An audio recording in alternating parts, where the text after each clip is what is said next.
चेहरा त्याने दाखवायला काय अडचण आहे. जर त्याने एवढं सगळं पैसे अर्धे हे दाखवत आहे तर त्याने संपूर्ण चेहरा दाखवायला पाहिजे होता. म्हणजे दूध का दूध पाणी का पाणी झालं असतं. म्हणून आमचा सवाल आहे त्यांना स्वतः महेंद्र शेटनी खुलासा केलेला आहे. जर ह्याच्यात मी आढळलो तर मी माझ्या आमदारकीचा राजीनामा आहे. ह्याच्या पलीकडे अजून काय सांगायला पाहिजे ते सांगा. चर्चा अशी होते की राष्ट्रवादीने तो व्हिडिओ जो आहे तो रायगडमध्ये पुरवलेला आहे, त्यामुळे आम्हाला आता शोधावं लागेल. तुम्हाला वाटतं राष्ट्रवादीने पुरवला असेल? नाही, आम्ही डायरेक्ट आरोप नाही करू शकत जोपर्यंत खात्री नाही करत तशी. कारण अंबादासने खात्री नाही केली, त्याने व्हिडिओ पाठवलेला आहे. पण जे आमच्या महेंद्र शेटने सांगितलेलं ते योग्य आणि रास्ता आम्हाला दिसतंय.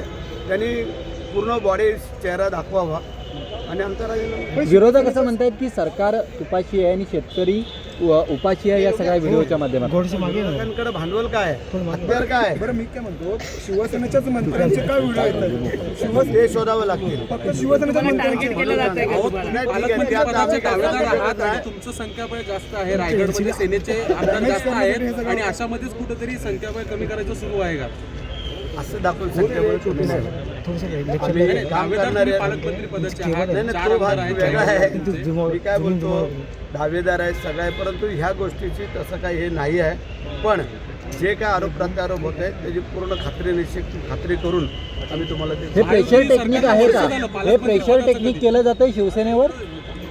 असू शकतं, सांगू शकत नाही. म्हणजे प्रेशर टेक्निक असू शकतं कोणाचं? नाही, ते आता तुम्हाला अदृश्य शक्ती कोणाची?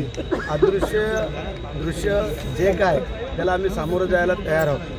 ज्याला कर नाही त्याला डर नाही आणि त्या उक्तीप्रमाणे आमच्या आमदारांनी सांगितलेलं आहे. आणि जे वस्तू त्यांनी जर एवढं ठासून सांगितलेलं आहे की त्यांनी चेहरा दाखवावा आणि माझा राजीनामा घ्यावा, ह्याच्या पलीकडे अजून काय पाहिजे? पण या प्रेशर टेक्निकला तुमचं पण प्रत्युत्तर असणार आहे? 100%. कारण जर आम्हाला नाहक बदनाम करायचा जर कोण प्रयत्न करत असेल तर ते आम्ही सांगणार. तुम्ही मुख्यमंत्री विरोधकांकडे